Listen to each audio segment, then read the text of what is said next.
Parlons de trois verbes. Le verbe voir, le verbe croire et le verbe recevoir. Leur conjugaison est particulière. Il, elle et on. Nous, vous, il et elle pluriel. On dit je vois avec un S. Tu vois avec un S. Il, elle, on voit. Attention avec un T et avec E, N, T. Mais la forme du nous et du vous, on va conserver le Y. Nous voyons et vous voyez. Si on regarde, on voit bien qu'à l'intérieur de la chaussure, c'est une chaussure, une botte si vous préférez, on a le I dans la conjugaison. Et qu'à l'extérieur, on a ce Y. En français, le Y a une valeur de prononciation de 2i. Par conséquent, on va dire voyons. Et là, ça va être identique. On va dire voyez. Le premier i, le deuxième. Voyez.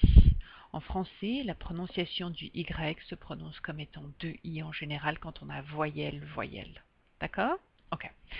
Regardons le deuxième verbe.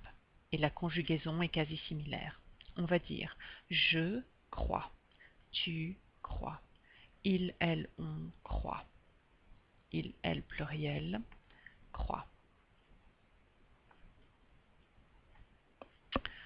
Je crois avec un S, tu crois avec un S, il, elle, on croit avec un T, il, elle pluriel croit, E, N, T.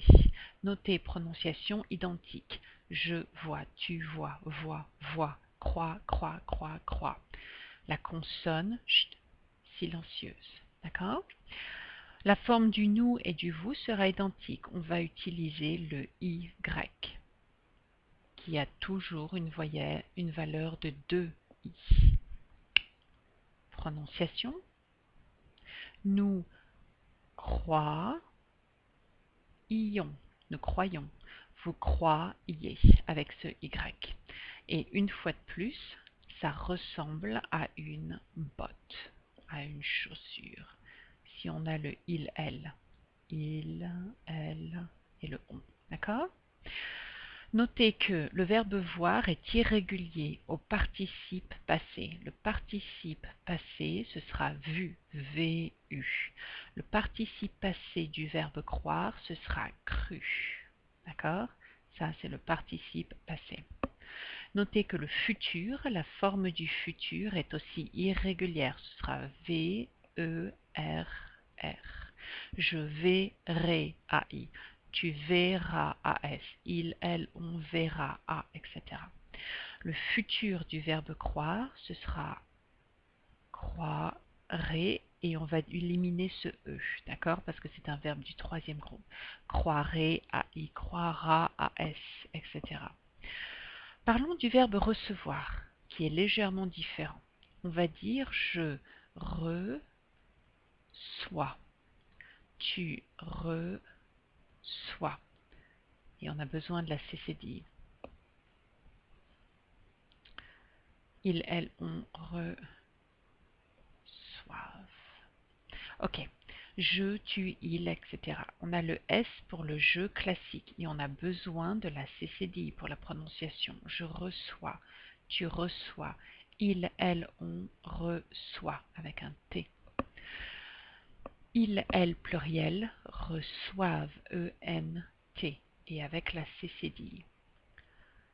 À l'extérieur de la botte, c'est classique. Recevons, recevez. On va avoir le ONS et le EZ.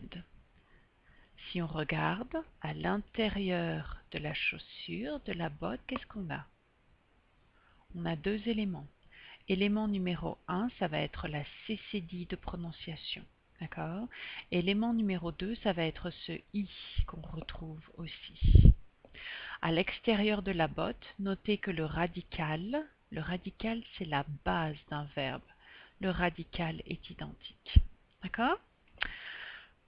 Le participe passé aussi est irrégulier du verbe recevoir. On va dire reçu avec la CCD justement. Et le futur va être reçu et on va recevrait, AI recevra. Par conséquent, on va utiliser un R et éliminer le OIS. D'accord? Parlons des valeurs du verbe. Le verbe voir. Normalement, le verbe voir, c'est l'action visuelle. Voir, d'accord? Je vois un accident, par exemple. Je suis le témoin d'un accident. D'accord? Mais le verbe voir a aussi des synonymes, c'est-à-dire qu'on peut l'utiliser comme étant le verbe comprendre. Exemple, on peut utiliser le verbe voir comme synonyme dans la phrase j'ai un rendez-vous à 10 heures.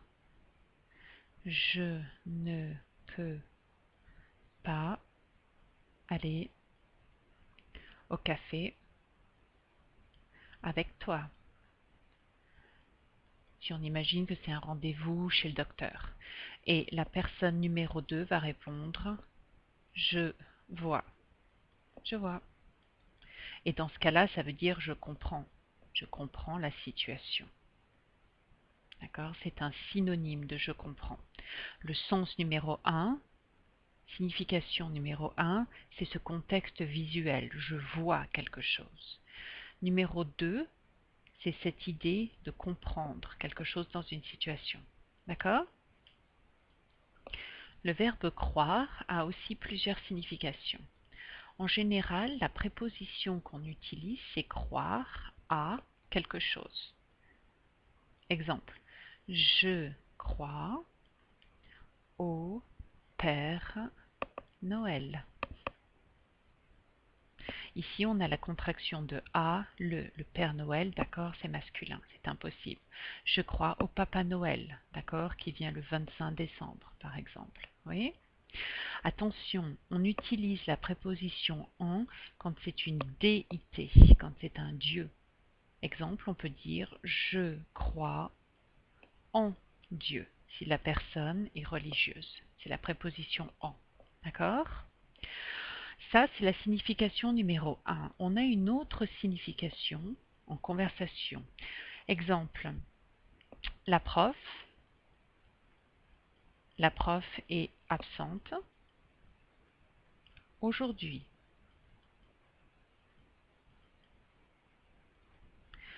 Elle est, elle est malade. Ça, c'est la personne numéro 1 qui parle. La personne numéro 2 va répondre je ne crois. Je ne crois pas. Dans ces cas-là, ça voudrait dire non. Je ne pense. Je ne pense pas. D'accord? Ce sera la signification du verbe penser. Ou bien, c'est possible, crois, je crois que oui. Je crois que oui. Ou bien je crois. Je crois. Dans ces cas-là, ça voudra dire oui, je pense. C'est-à-dire je pense qu'elle est malade. D'accord?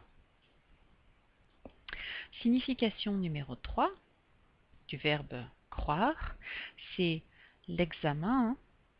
Par exemple, l'examen était, l'examen était facile. Ça, c'est la personne numéro 1. Et la personne numéro 2 répondrait tu crois? Et dans ces cas-là, la signification, c'est vraiment. Et une fois de plus, c'est en conversation. Le verbe croire, donc. En général, on utilise la préposition à plus une chose. Je crois au Père Noël, je crois aux extraterrestres. Les extraterrestres, ce sont ce sont les petits hommes verts. On utilise la préposition en, je crois en Dieu. Et le verbe croire, c'est-à-dire qu'on a une croyance, d'accord? C'est avoir une croyance, c'est-à-dire penser à quelque chose comme étant vrai. Mais signification en numéro 2 en conversation, ça peut être cette idée de je pense ou je ne pense pas. La prof est absente aujourd'hui. Elle est malade? La personne pourrait dire je crois, possibilité de je crois que oui, ou bien je ne crois pas. Et ça voudrait dire oui, je pense, non, je ne pense pas. Et numéro 3, la signification, ce serait cette idée de vraiment en conversation. Ouh, l'examen était facile. Et l'autre personne répond vraiment? Tu crois? Voilà, ce sont les trois verbes.